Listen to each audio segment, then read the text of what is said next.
Assalamualaikum warahmatullahi wabarakatuh. Bismillahirrahmanirrahim. Alhamdulillahi rabbil alamin.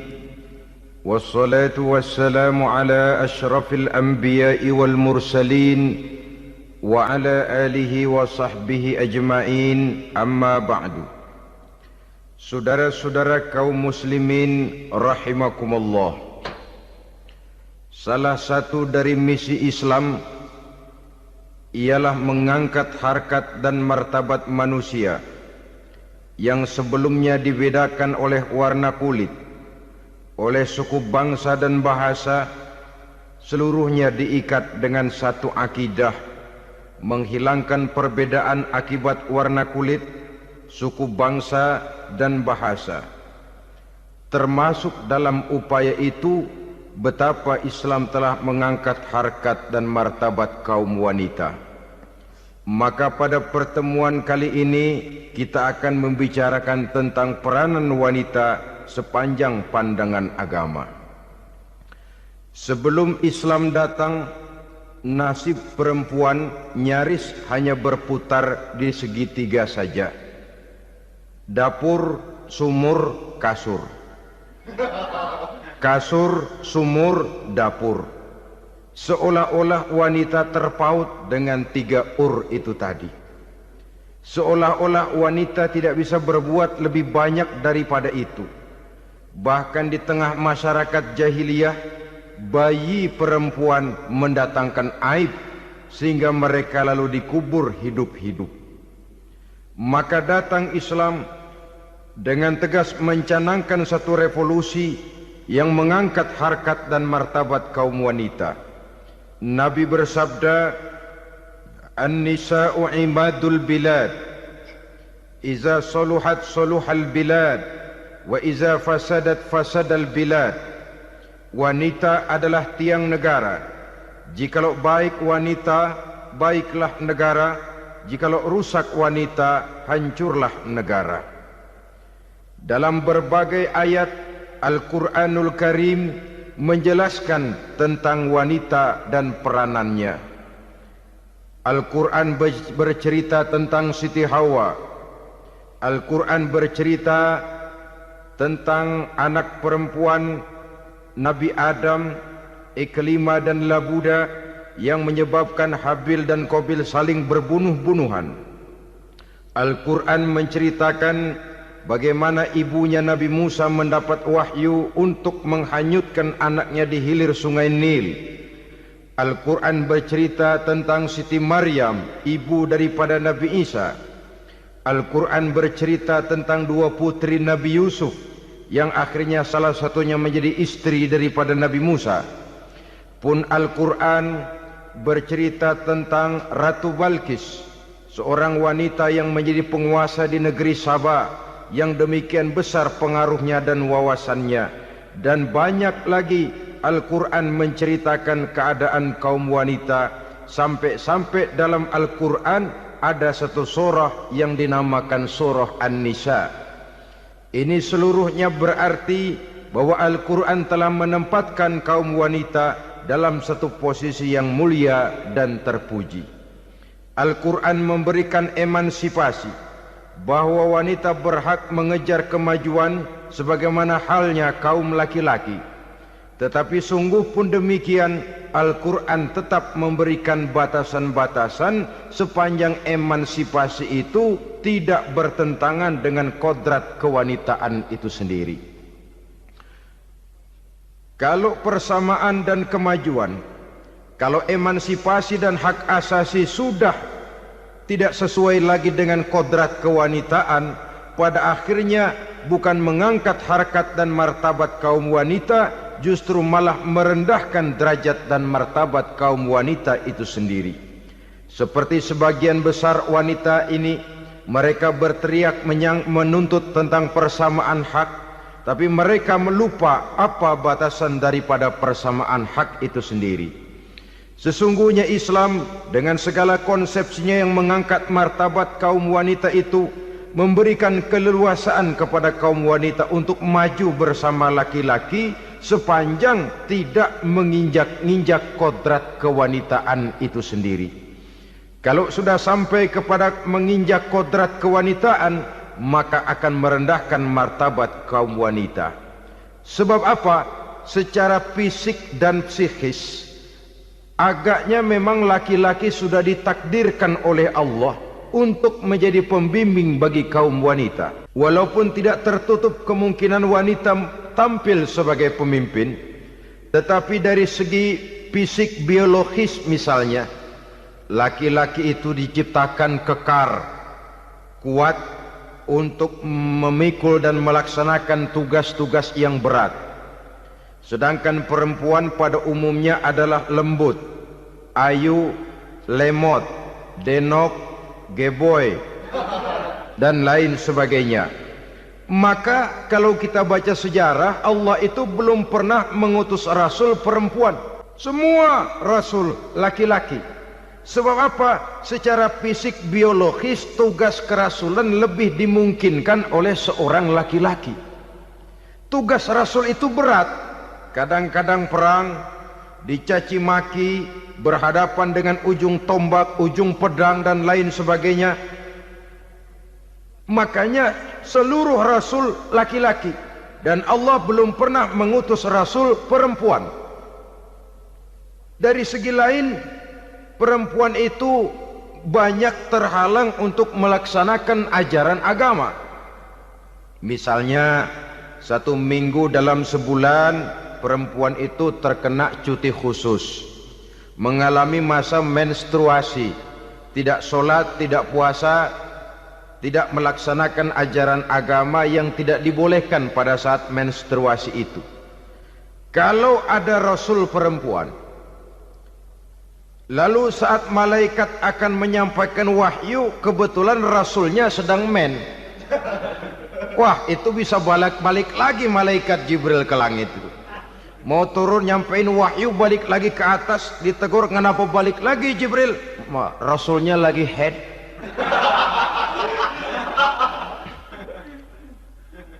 Atau pada saat agama dalam bahaya, agama dalam hinaan, agama dalam ancaman, rasulnya perempuan kebetulan sedang hamil besar.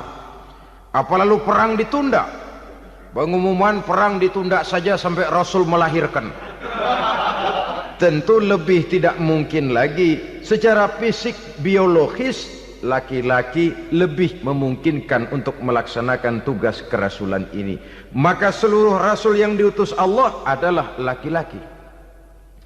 Saudara hadirin yang saya muliakan, sungguh pun demikian, Islam itu mengangkat martabat wanita sedemikian tinggi sebagai tiang negara yang menentukan jatuh dan bangunnya negara, yang ikut mewarnai bahkan menjadi warnanya suatu negara. Walaupun peranannya memang tidak begitu kelihatan, tapi sesungguhnya amat sangat menentukan.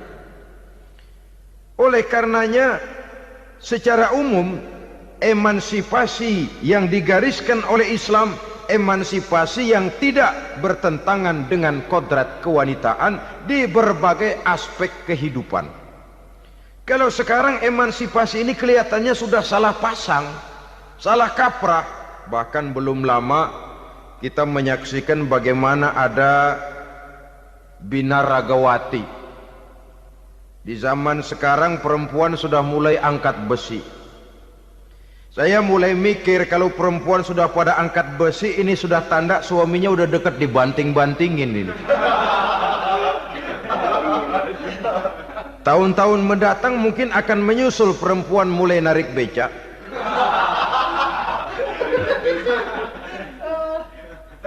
Nampaknya kan sudah tidak lagi mengindahkan kodratnya sebagai wanita. Ada olahraga yang hanya pantas dikerjakan oleh laki-laki. Oleh karena itu pada kesempatan ini kita akan mencoba melihat peranan wanita dari berbagai dimensinya. Yang pertama, peranan wanita sebagai istri. Adalah Rasul memilih istri pertamanya Sayyidatuna Khadijah radhiyallahu anha. Kalau pilihan utama beliau pertama kali nikah dengan Siti Khadijah, jelas itu pilihannya bukan karena kecantikan. Kenapa beliau nikahi Siti Khadijah dalam usia 40 tahun Khadijah dan 25 tahun Rasul? Statusnya janda pula. Kalau beliau seorang pemburu kembang, pemburu bunga, kenapa mesti nikah dengan janda berumur 40 tahun? Sedangkan beliau waktu itu masih berumur 25 tahun.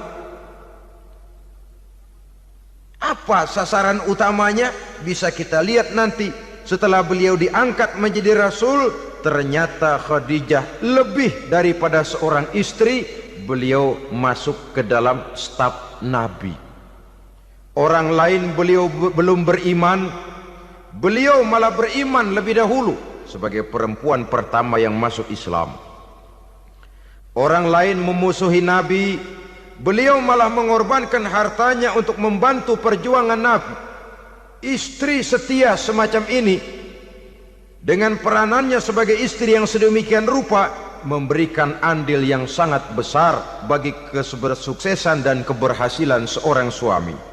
Yakinlah saudara, tidak ada seorang suami bisa meraih sukses yang besar, jadi apapun dia, profesi apapun yang dipegangnya, apa dokter, apa insinyur, apa pejabat pemerintah, apa politikus, apa ekonom, apa budayawan, apa kiai, apa mubalik, tidak ada yang bisa meraih sukses yang besar tanpa peran serta istrinya, walaupun tidak begitu kelihatan dan nampak oleh pandangan mata yang zahir.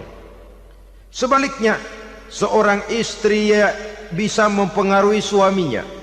Seorang suami yang jujur, polos, lugu, sederhana, bisa jadi koruptor ulung kalau didorong-dorong oleh istrinya. Seorang istri Pak Lurah memang tidak ikut mengatur kelurahan, tapi dia bisa mewarnai suaminya.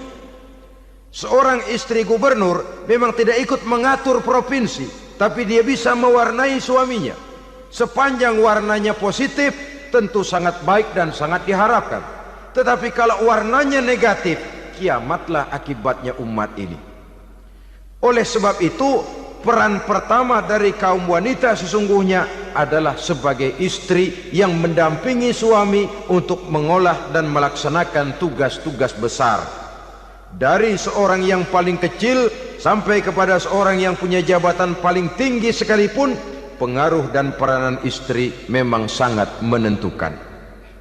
Saudara hadirin kaum muslimin rahimakumullah, itulah sebabnya Nabi menikah dengan Siti Khadijah.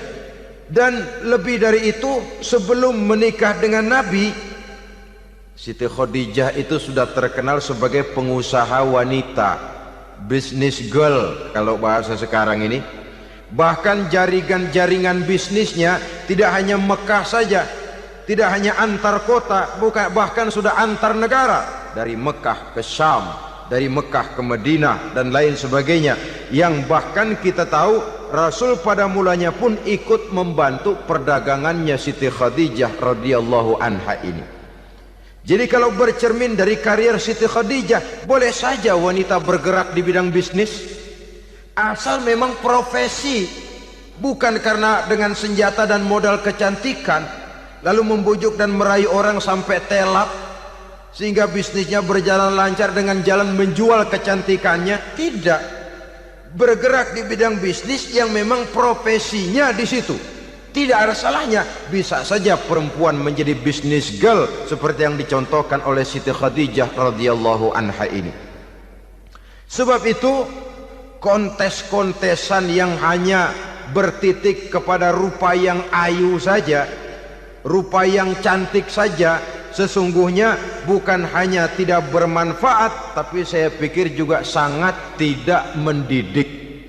Yang mengajar anak-anak remaja putri kita untuk berlomba-lomba hidup dalam kepalsuan.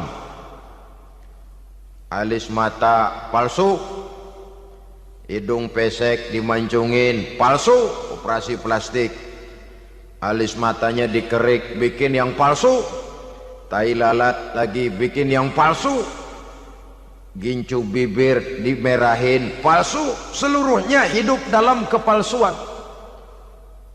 Akan lebih baik kalau kita ini misalnya mengadakan kontes yang menitik beratkan kepada ketinggian IQ, kecerdasan, kemampuan, skill, keahlian dan kemampuan. Tidak hanya dititik beratkan kepada rupa yang ayu dan cantik semata-mata. Sebab di samping manfaatnya diragukan, juga sangat tidak mendidik buat generasi yang akan datang. Terutama ibu-ibu, peran utama wanita sesungguhnya adalah sebagai istri mendampingi suami dalam melaksanakan tugas-tugas besar. Satu hari serombongan ibu-ibu pernah datang menghadap Rasul mengajukan satu resolusi, protes kalau bahasa kita sekarang. Ya Rasul, ada apa bu? Kalau laki-laki sih enak. Enak bagaimana? Iya, kalau orang laki-laki sholat, perempuan sholat. Laki-laki puasa, perempuan puasa. Laki-laki pergi haji, perempuan pergi haji. Laki-laki menuntut ilmu, perempuan bisa menuntut ilmu. Tapi kalau laki-laki pergi jihad, perang membela agama, kami perempuan tidak bisa ikut jihad perang di medan pertempuran. Padahal pahala jihad sangat besar dan kami ingin mendapat pahala jihad. Tidak adil kalau begini ya Rasul, izinkan kami pergi jihad. Ini perempuan di zaman Rasul, kalau ada kebaikan tidak bisa ikut, rasanya rugi bukan main, lalu protes. Apa jawab Rasul? Beliau senyum. Ibu-ibu jangan khawatir, walaupun ibu-ibu tidak maju ke medan perang, ada ibadah yang pahalanya sama dengan pahala jihad itu. Apa ya Rasul? Beliau menjawab, jihadukunna fi baitikunna. Jihadnya ibu-ibu, jihadnya kaum wanita adalah di rumah tangganya sebagai istri. Memasak makanan suaminya, mencuci pakaian istrinya, mengasuh, merawat dan membesarkan anak-anaknya, itu seluruhnya bagian daripada ibadah yang pahalanya tidak kurang dengan pahala jihad. Kenapa? Al-Quran itu memberikan sesuatu sesuai dengan kedudukannya. Kalau perempuan pergi perang jihad membela agama, musuhnya laki semua, kayak apa perangnya? Itu musuhnya bisa nggak mau pakai pedang, perangnya udah gulat aja udah. Sehingga Rasul lalu memberikan satu jalan keluar yang membuat wanita-wanita itu lega. Jihadukunna fi baitikunna. Ibu-ibu sih tidak usah khawatir, jihad ibu adalah di rumah tangga ibu-ibu semua. Sejak bangun tidur sampai tidur kembali, nyaris kaum ibu itu 24 jam pekerjaannya. Sebagai istri, dia melaksanakan jihad di rumah tangganya. Peranan wanita yang pertama adalah sebagai istri yang walaupun tidak kelihatan dan menonjol seperti halnya laki-laki, tapi sangat mewarnai, bahkan menjadi warna dari tugas apapun yang dihadapi oleh suaminya. Dulu ada seorang orator, kalau pidato hebat bukan main. Kalau dia bernada gembira, semua orang senyum. Kalau dia bercerita tentang sesuatu yang sedih, satu masjid orang nangis. Orang tanya kepadanya, Pak, bisa pidato begitu hebat, siapa yang bikin? Ya saya sendiri. Istrinya dari belakang bilang, tidak, yang bikin pidatonya hebat saya. Kata suaminya, mana bisa, saya, kata istrinya. Kalau saudara tidak percaya, tunggu Jumat depan, dia khutbah Jumat, saya akan bikin khutbahnya tidak hebat, kata istrinya. Sudah hari Rebo, siap-siap mau bikin konsep khutbah, baru mau nulis, datang istrinya, Bang, tolong pegangin anak, saya mau ke warung. Mau bikin konsep lagi, kata istrinya, Bang, tolong ini, tolong itu, tolong ini. Sampai mau berangkat khutbah Jumat, khutbah belum selesai dibikin. Begitu naik mimbar, kehabisan bahan. Sudah 10 menit masih amma ba'du. Ini yang dengar heran, ini orang kok bicaranya bisa cuma amat sama badu saja.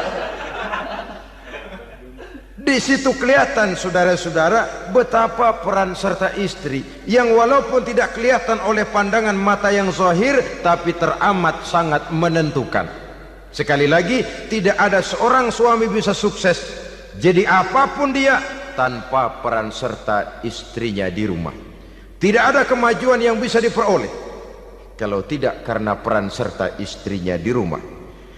Tidak ada kesuksesan yang bisa diraih tanpa keikutsertaan daripada istrinya di rumah. Walaupun suaminya yang dikenal orang, suaminya yang dipuji orang, suaminya yang disanjung orang, bagian besar tetaplah saham dan andil daripada istrinya yang di rumah itu. Ini makna an-nisa imadul bilad. Wanita adalah tiang negara. Jikalau baik wanita, baik negara. Jikalau rusak wanita, hancur negara. Karena wanita, negeri Salba menjadi terkenal, tentram, aman, wawasan politiknya luas. Seorang semacam Cleopatra bisa menaklukkan Julius Caesar. Dan begitu selanjutnya. Banyak cerita-cerita betapa wanita yang berperan di belakang layar ini bahkan bisa menggoyangkan negara. Bahkan yang paling dekat saja contoh dengan kita, Senator Gary Hart.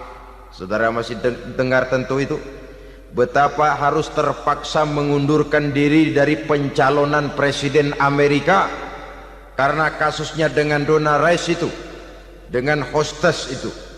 Betapa di sini seorang perempuan atau seorang wanita sanggup membongkar seseorang yang punya masa depan ceria untuk menuju kursi kepresidenan dari suatu negara adidaya seperti Amerika, bisa gagal berantakan karena skandalnya itu. Apa penyebabnya? Wanita. Tapi wanita juga bisa menyebabkan menjadi cambuk majunya laki-laki. Wanita juga bisa menghancurkan dan mengubur laki-laki. Saudara hadirin yang saya muliakan, ia memang kelihatannya makhluk yang lemah, tapi di balik kelemahannya itu sesungguhnya dia bisa menelan laki-laki yang bagaimanapun besarnya. Saudara-saudara kaum muslimin rahimakumullah, terutama ibu-ibu yang saya hormati, jadi peranan yang pertama wanita sebagai seorang istri. Yang kedua, wanita sebagai ibu.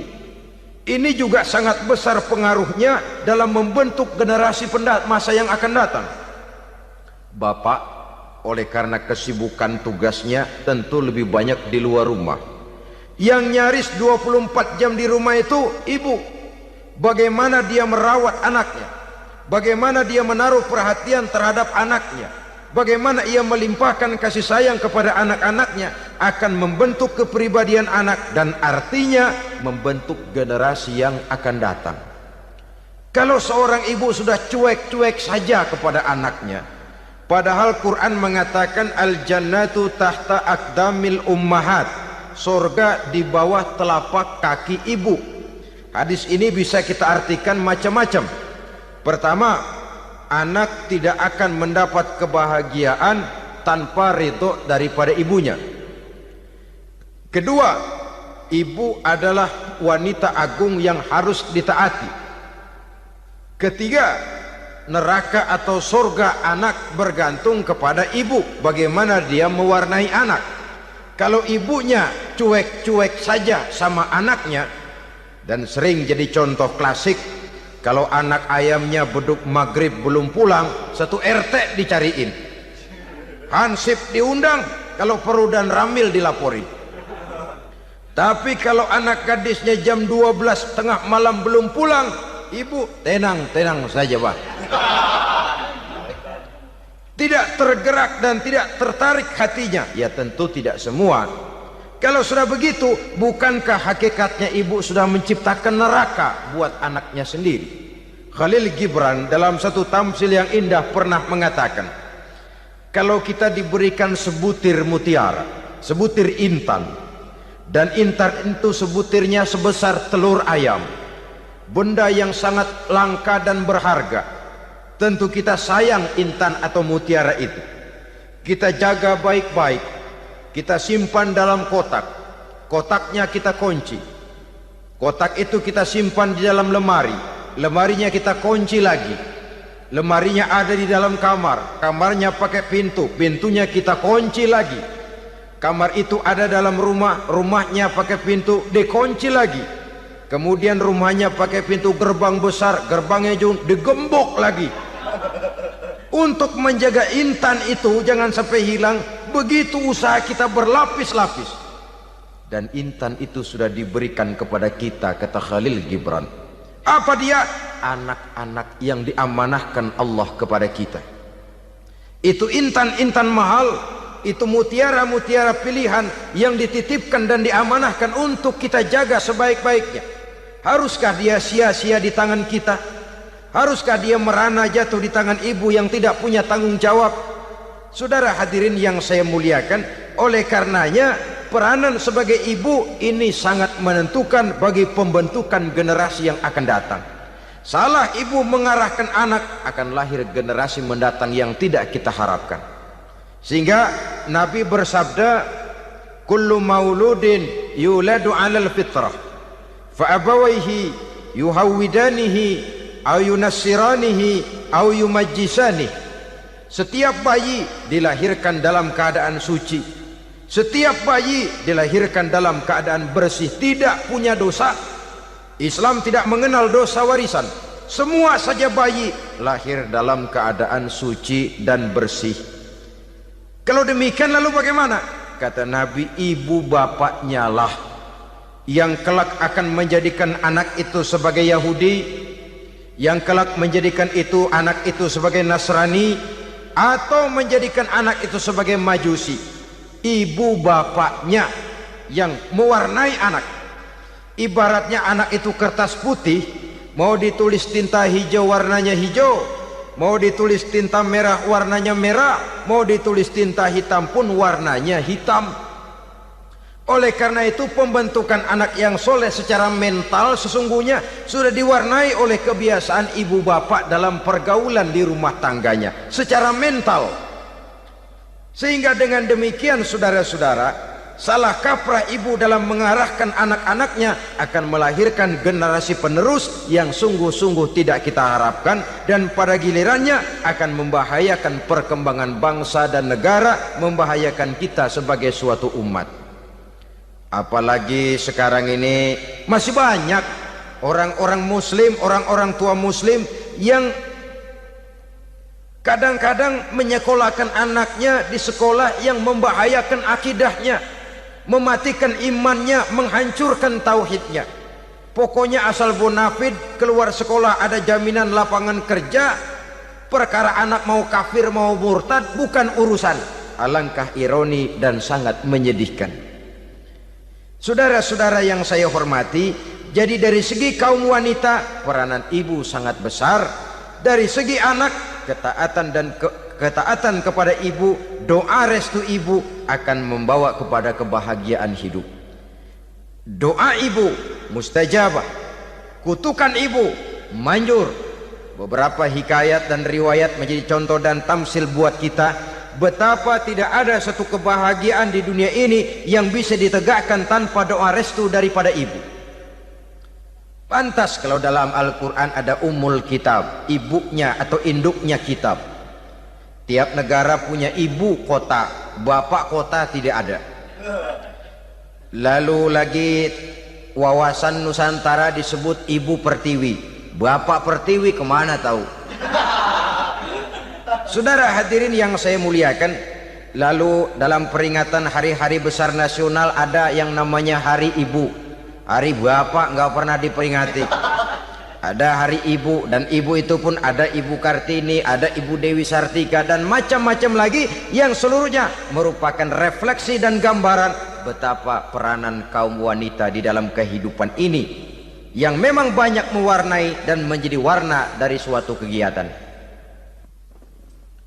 Saudara-saudara kaum muslimin rahimakumullah, apabila yang pertama tadi kita melihat peranan kaum wanita sebagai istri, betapa ia berpengaruh besar dalam ikut menunjang keberhasilan dan kesuksesan suaminya.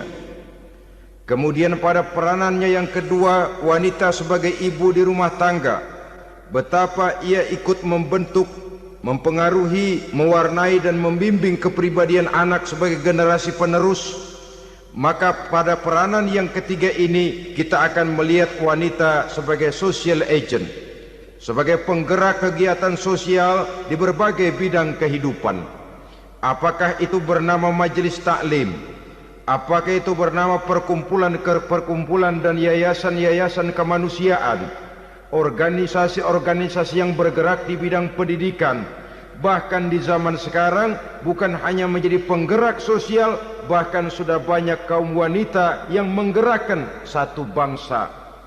Dunia mengenal Margaret Thatcher, dunia mengenal Indira Gandhi, dunia mengenal Bandara Naike, dunia mengenal Corazon Aquino, dunia mengenal Golda Meir dulu itu dari Israel, dunia mengenal Imelda Marcos yang ambisius tapi yang kemudian melangkah kepada jalan yang negatif dari tujuan semula. Ini bukan hanya sekedar social agent, tapi bahkan sudah mengarah kepada menggerakkan dan mewarnai suatu bangsa. Islam membuka pintu ke arah itu.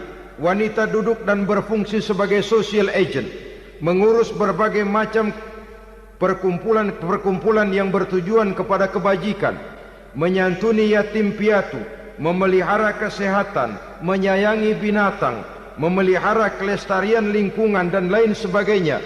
Islam membukakan pintu sepanjang peranan sebagai istri dan sebagai ibu tidak diabaikan. Ini sebab yang utama. Salah seorang perempuan, kaum wanita, kalau terlalu aktif berorganisasi, terlalu aktif bermasyarakat, terlalu aktif dalam berbagai macam perkumpulan, lalu melupakan tugas utamanya sebagai istri dari suaminya, sebagai ibu dari anak-anaknya.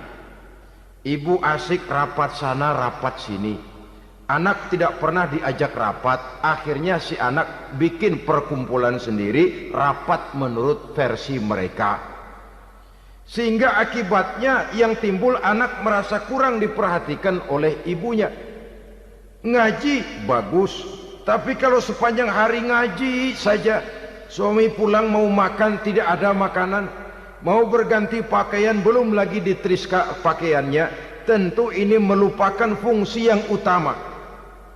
Kegiatan sosial, kegiatan di organisasi adalah jadwal kegiatan setelah fungsi sebagai istri dari suami, sebagai ibu dari anak-anak dilaksanakan dengan sebaik-baiknya.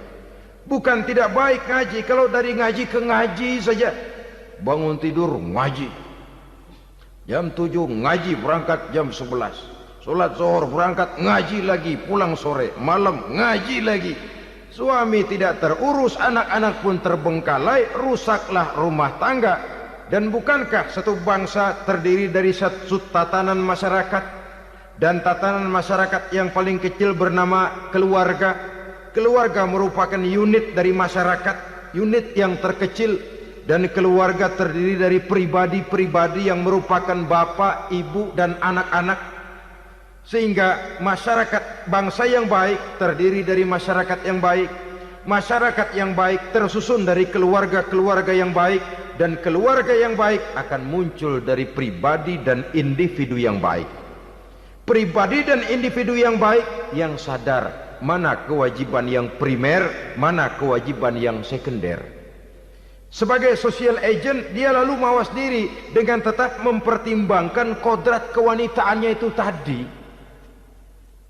Saya ikut prihatin kalau ada perempuan main sepak bola. Dan saya yakin betul kalau perempuan main sepak bola, yang nonton pasti bukan nonton bola. Ya mungkin bola juga, tapi bola yang mana? Itu wallahu a'lam. Ya dicari olahraga yang sesuai dengan kodrat kewanitaan begitu. Dicarilah olahraga yang sesuai dengan kodrat kewanitaan. Sepak bola sudah maju, ya belakangan saya katakan tadi muncul lagi wanita angkat besi. Belakangan bisa kita bayangkan wanita main tinju. babak belur sudah kalau sudah begitu. Kemajuan dengan melupakan kodrat kewanitaan akan menyengsarakan kaum wanita itu sendiri. Silahkan maju menjadi social agent, menjadi penggerak di masyarakat. Para istri Rasul bisa kita jadikan satu figur. Siti Khadijah, figur sebagai istri pendamping yang setia. Dikala suaminya bingung, ia tampil memberikan pandangan. Dikala suaminya bingung, ia memberikan tanggapan. Dikala suaminya dimusuhi orang, ia menampakkan kesetiaannya. Kau tidak sendiri bang, aku di sisimu. Dikala jiwanya gelisah ketika pertama kali menerima wahyu berhadapan dengan malaikat Jibril, Khadijah yang menghibur. Kalla ma yukhzikallahu abada. Tidak apa-apa bang, Allah tidak akan menyusahkan kau untuk selamanya. Tenang sajalah, tenang. Abang orang baik-baik, Allah tidak akan menyengsarakan abang. Peran sebagai istri. Dan Rasul mantap. Sehingga bertahun setelah Khadijah wafat selalu terkenang dan dikenang oleh Rasul. Pernah satu saat beliau itu seperti orang melamun. Aisyah tanya, kok seperti ngelamun bang? Iya kata Rasul, saya seperti mendengar suara terompahnya Khadijah di surga. Padahal Khadijah sudah lama wafat. Aisyah mendengar itu rada sedikit manyun. Kata Aisyah, bang cukup sekali ini saja, jangan sebut-sebut lagi nama itu ya. Cemburu rupanya. Iya soal cemburu sih nggak bini Nabi, nggak bini kita, namanya cemburu. Perempuan mesti ada. Apa jawab Rasul? Ya Humairah, Aisyah, haruskah saya melupakan seseorang yang dikala orang lain memusuhi saya, dia mati-matian membela saya. Dikala orang lain mau membunuh saya, dikorbankan hartanya untuk membantu perjuangan saya. Mestikah saya melupakan orang yang begitu baik? Tidak Aisyah. Sepanjang nafas masih ada, sepanjang itu saya tidak akan bisa melupakan Khadijah sayang. Peran sebagai istri Khadijah ini, peran sebagai istri. Suaminya bingung, istrinya memberikan hiburan. Kadang kan tidak, suami bingung, istri bingungan lagi. Ya sudah, mari ramai-ramai kita bingung sudah. Bukan mencari jalan keluar, yang sudah bingung malah ditambahin bingung lagi. Saudara hadirin yang saya hormati, lalu figur Siti Aisyah, muda, cantik, kreatif, cerdas. Kalau bahasa sekarang barangkali wanita karier ini. Ini figur-figur. Jadi punya keistimewaan masing-masing, sehingga ada pilihan. Ya tentu orang mencari istri itu kan karena ada dasar pilihan. Mungkin rupanya kurang menarik tapi akhlaknya bagus. Mungkin akhlaknya sedang-sedang saja tapi potongannya cakep, masih ada pilihan. Sudah potongan jelek, akhlak bejat. Emangnya lu milih merem tempo hari ya?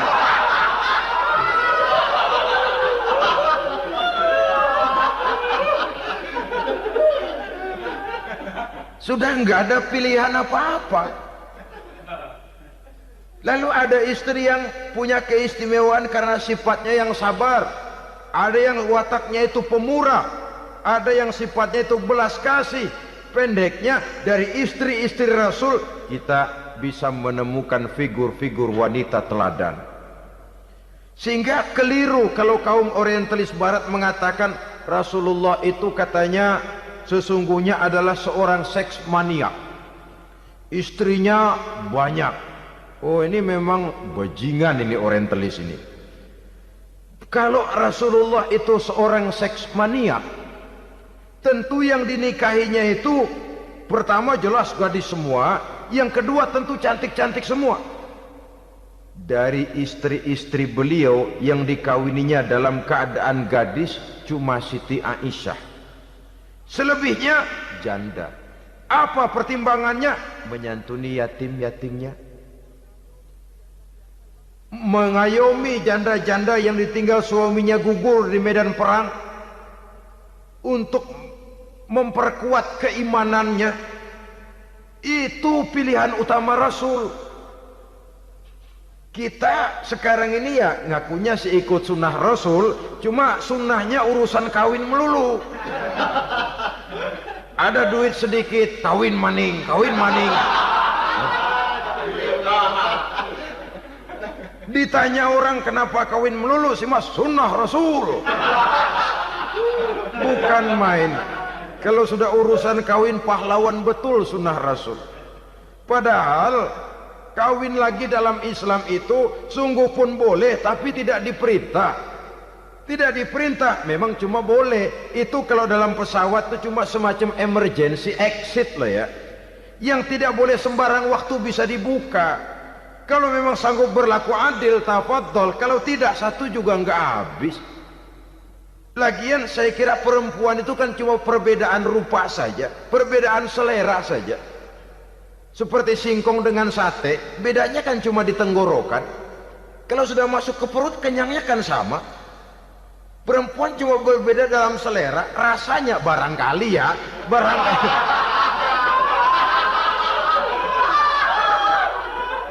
Barangkali tidak jauh beda.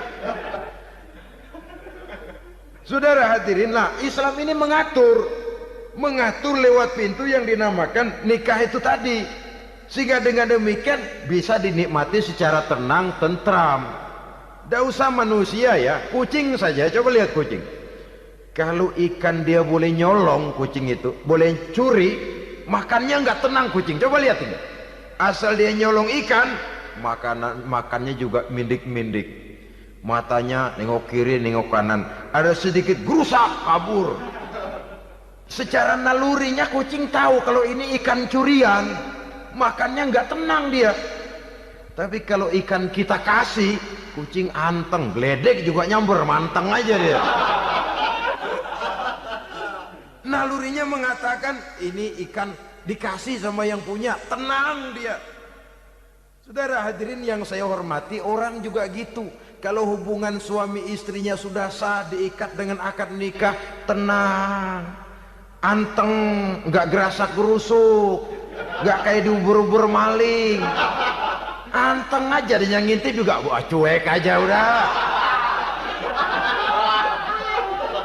Biarin aja dia ngintip, capek sendirilah.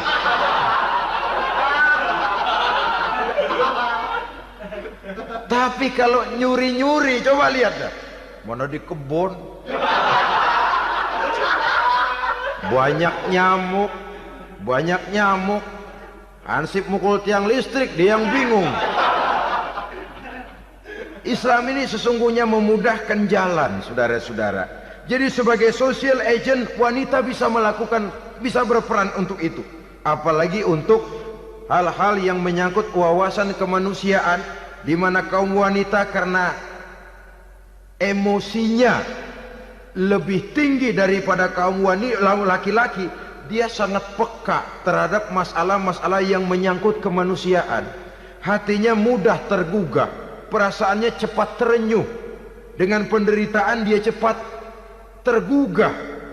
Dia bisa menjadi social agent tanpa harus melupakan fungsi utama sebagai istri dan sebagai ibu dari anak-anaknya, sebagai istri dari suaminya.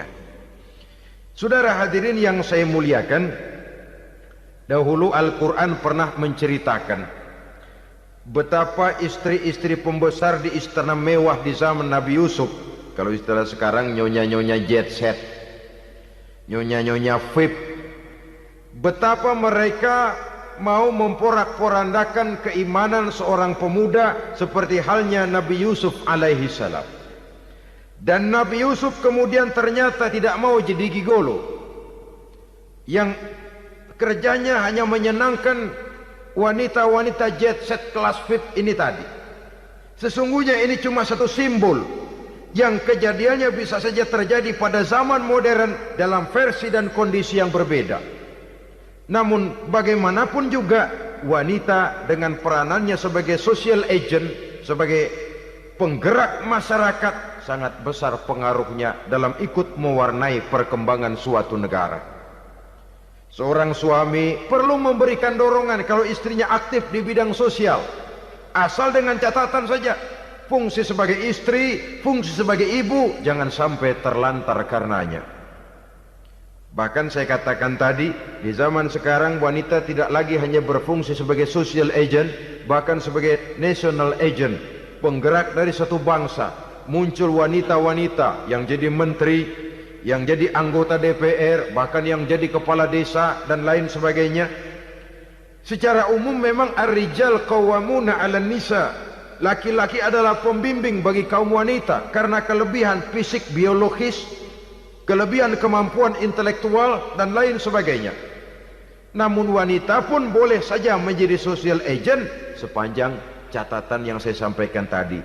Jangan sampai melupakan kodrat kewanitaan, jangan sampai mengalahkan fungsi sebagai istri dari suaminya, sebagai ibu daripada anak-anaknya. Nah, kemudian fungsi yang keempat di bidang ilmu pengetahuan. Islam memberikan kesempatan yang sama kepada kaum wanita. Thalabul ilmi faridatun ala kulli muslimin wa muslimatin. Menuntut ilmu itu wajib hukumnya bagi orang Islam, baik laki-laki maupun perempuan. Sampai dibentuk kalimat pengecuali khusus ini, muslimin wa muslimatin, bagi muslim laki-laki, bagi muslim perempuan. Dan alhamdulillah, kalau dulu di zaman Raden Ajeng Kartini, nasib perempuan berada di balik pintu yang digembok rapat-rapat. Siklusnya berputar cuma sumur, dapur, kasur, kasur, sumur, dapur, dapur, sumur, kasur. Melingkar di situ satu saja peranan kaum wanita. Memberontak jiwa Raden Ajeng Kartini, menuntut persamaan bahwa wanita berhak maju sama dengan laki-laki. Entah Islam sejak 14 abad yang lalu sudah mencanangkan ini, menuntut ilmu wajib bagi laki-laki dan perempuan beragama Islam. Orang Islam baik dia laki-laki, baik dia perempuan, wajib menuntut ilmu. Ilmu dalam artian umum, tidak hanya sekedar fikih tauhidnya, ya di bidang kedokteran, di bidang teknik, di bidang hukum dan lain sebagainya. Ini yang perlu dibanggakan. Kalau perlu, ini yang perlu diadakan kontes. Kontes IQ, wanita yang paling berprestasi di bidang ilmiah, wanita yang punya prestasi di bidang menjaga kelestarian lingkungan hidup, wanita yang punya prestasi menggerakkan sosial, menyantuni yatim piatu, memelihara kesehatan. Adakan kontes macam itu untuk mendorong. Ini enggak, kalau kontes yang diukur betis, bibir, pinggul, payudara, lubang hidung, ukur sekalian kita. Apa manfaatnya dan apa unsur pendidikan yang ada di dalamnya? Tidak menguntungkan, tidak mendidik, dan tidak membawa manfaat. Kecuali lalu yang timbul pola hidup konsumen, pola hidup konsumer, pola hidup yang material, pola hidup yang pola hidup yang gemerlapan. Ya, kalau oleh anak-anak muda yang terjangkau. Kalau tidak, dia hanyut ditelan mimpinya. Dia ingin bergaya hidup jet set, sementara dia dihadapkan oleh kenyataan bahwa dia tinggal di kampung, ibu bapaknya orang kampung, dan lain sebagainya. Jiwanya berontak, terjadilah kegalauan, terjadilah kerancuan, terjadilah komplikasi, perang di batin antara keinginannya dengan lingkungan nyata yang dihadapinya. Dan kalau sudah ada gejala semacam itu, penyakit-penyakit kejiwaan akan mudah muncul. Ini gejala terutama buat orang-orang yang tinggal di daerah transisi. Kota besar bukan, kampung banget juga enggak, daerah cekak. Akibatnya gayanya ya sering gaya enggak karu-karuan, gaya kepalang tanggung jadinya. Saudara hadirin yang saya muliakan, akhirnya apa? Santri tapi lagunya kayak koboi. Koboi tapi sesungguhnya santri. Saudara hadirin yang saya hormati, maka di bidang ilmu pengetahuan wanita mempunyai peranan yang sangat besar. Dia bisa tampil dengan karya-karya ilmiahnya yang membawa manfaat bagi perkembangan agama, bangsa dan negaranya. Majulah kaum wanita dengan ilmu pengetahuan, tuntutlah ilmu seluas-luasnya. Kita hidup di satu negara yang merdeka. Kita beragama yang memberikan satu keyakinan bahwa menuntut ilmu merupakan kewajiban. Bahwa peranan wanita tidak hanya di belakang dapur, lain sebagainya yang seluruhnya terpantul dari dinamika kehidupan kaum wanita. Saudara-saudara kaum muslimin rahimakumullah. Kemudian yang kelima, peranan wanita dalam bidang agama. Kita bersyukur sekarang ini gejalanya dimanapun pengajian, biasanya lebih ramai pengajian ibu-ibu dari bapak-bapak. Peringatan hari-hari besar keagamaan, biasanya lebih ramai ibu-ibu daripada bapak-bapak. Pengajian ibu lebih ramai. Padahal kalau bicara sibuk, lebih sibuk ibu daripada bapak misalnya. Kalau sudah pengajian bapak-bapak, biasanya pengajiannya ramai cuma 3 giliran itu. Pembukaan, maulid, penutupan. Kalau sudah yang rutin pengajian tiap minggu, 3 pojok yang ngaji. Yang atu nguap, yang atu pules, yang atu ngiler. Saudara hadirin yang saya muliakan, ada badan kontak majelis taklim yang merupakan wadah daripada kegiatan ibu-ibu. Ada Ittihadul Muballighat, Persatuan Muballighat, ada Persatuan Para Asatizah, dan macam-macam lagi peranan ibu-ibu di dalam kehidupan beragama. Tapi sesungguhnya harus dimulai dari bagaimana si ibu mewariskan jiwa agama kepada anak-anaknya di rumah tangganya. Kalau itu gagal, dia mau melangkah ke masyarakat, dia sudah gagal sejak awal sesungguhnya. Keberhasilannya dia menata masyarakat akan mengakibatkan dia nanti bernasib seperti Nabi Nuh. Berhasil mengajak beberapa orang kafir mengikuti ajarannya, tapi gagal mengislamkan putranya sendiri Kan'an. Bukan tidak berusaha, tapi memang Allah sudah menghendakinya sedemikian untuk menjadi contoh buat kita semua. Yang penting orang tua berusaha dan berikhtiar. Kalau sudah berusaha dan berikhtiar, anak ternyata memang sulit diurus, barangkali memang fotokopinya Kan'an tuh anak. Ya orang tua kalau sudah berusaha, ya tawakallah. Jangan belum berusaha lalu berkata, jangan anak kita, anak Nabi aja ada yang bengal. Ngajar tidak mau, mengajar anak tidak mau, mendidik anak tidak mau, lalu mencontoh Nabi, salah kaprah namanya. Kaum wanita bisa berperan di dalam agama. Ketika Rasul hijrah, itu kan beliau tidak langsung ke Madinah. Dari Mekah itu beliau mengambil jalan arah ke kiri menuju Gua Sur. Ini dalam strategi militer punya makna sendiri. Jenderal yang ulung, ahli strategi militer ini. Di Gua Sur sana beliau tinggal 2 hari 3 malam. Siapa yang membawa makanan ke Gua Sur? Siapa yang menjadi kurir untuk mengintai kegiatan-kegiatan Quraisy setelah Nabi berangkat hijrah? Asma, putri Abu Bakar Siddiq radhiyallahu anhu. Jadi kurir, jadi spion, membawa makanan untuk Rasul dan ayahnya di Gua Sur. Ini peranan wanita. Di tengah bahaya, di tengah keadaan posisi terjepit, Rasul di dalam gua, diamatinya keadaan Quraisy, dilaporkannya kepada Rasul. Jasa seorang wanita bernama Asma, putri dari Abu Bakar Siddiq radhiyallahu anhu. Rabi'atul Adawiyah, seorang sayyidah sufiyah, ahli tasawuf yang terkenal dengan ajaran cintanya kepada Tuhan. Dia bisa menjadi tokoh wanita dalam gerakan sufi oleh karena kegiatannya di bidang agama dalam arti mujahadahnya kepada Allah Subhanahu wa taala. Dia korbankan bagian besar daripada hidupnya untuk mengabdi kepada Allah. Setelah suaminya meninggal, seumur hidup dia tidak pernah nikah lagi. Bukan tidak cantik, cantik. Bukan tidak ada yang mau, banyak yang meminang. Bahkan diantaranya termasuk Sufyan Tsauri, seorang tokoh juga.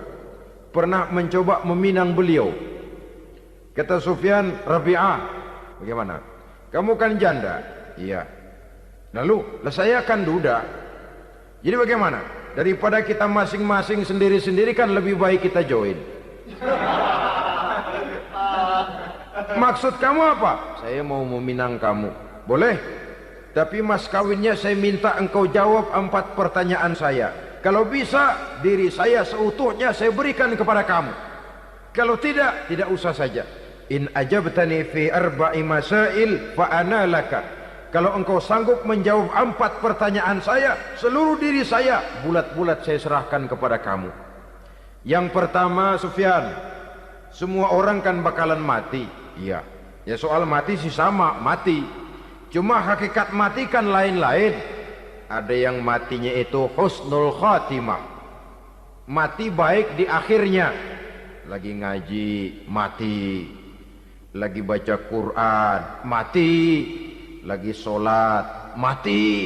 Lagi dengar ceramah, mati. Lagi sodakoh, mati. Itu mati-mati yang su'ul khatimah. Ada yang mati itu mati yang husnul khatimah, maksud saya. Ada mati itu yang disebut su'ul khatimah, jelek di penghujungnya. Lagi nyekek botol, mampus. Lagi banting kartu, plak plak, habis. Lagi makan riba, mati. Lagi zina, mati. Lagi nipu, mati. Kira-kira kalau saya nanti mati, su'ul khatimah apa husnul khatimah? Loh, saya enggak tahu, kamu mati saja belum. Tidak bisa kamu jawab, tidak bisa. Yang kedua, setelah mati kita masuk ke alam kubur. Di kubur kita akan dapat nikmat kubur atau azab kubur. Hari itu kira-kira saya dapat nikmat apa dapat azab? Saya tidak tahu. Di padang mahsyar setelah ditimbang kita dapat kitab di tangan kanan kalau baik, di tangan kiri atau dari belakang kalau jahat. Hari itu saya dapat kitab di tangan kiri atau tangan kanan? Saya enggak tahu. Yang keempat, orang akan lewat di atas sirat. Yang selamat sampai surga, yang celaka sampai ke neraka. Kira-kira saya yang selamat apa yang celaka? Wah, kata Sufyan, gua nggak tahu, udah butak dah lempangan itu deh. Kalau kau tidak tahu, Sufyan, tidak bisa jawab 4 pertanyaan ini, maaf saja, lamaranmu saya tolak dan saya tidak akan nikah. Ini yang saya khawatir. Maka dia terkenal sebagai Sayyidah Sufiyah, tokoh wanita dalam dunia sufi. Dan artinya wanita bisa berperan banyak dalam bidang agama, sebagai pengasuh majelis taklim, sebagai pengasuh yatim piatu, sebagai gerakan-gerakan keagamaan yang positif dan lain sebagainya. Ini dimungkinkan karena Islam menunjang harkat dan martabat kaum wanita. Maka majulah kaum wanita Islam Indonesia dengan tetap menjaga kodrat kewanitaannya. Inilah yang kita sampaikan pada kesempatan ini. Terima kasih atas segala perhatian. Mohon maaf atas segala kekurangan. Wassalamualaikum warahmatullahi wabarakatuh.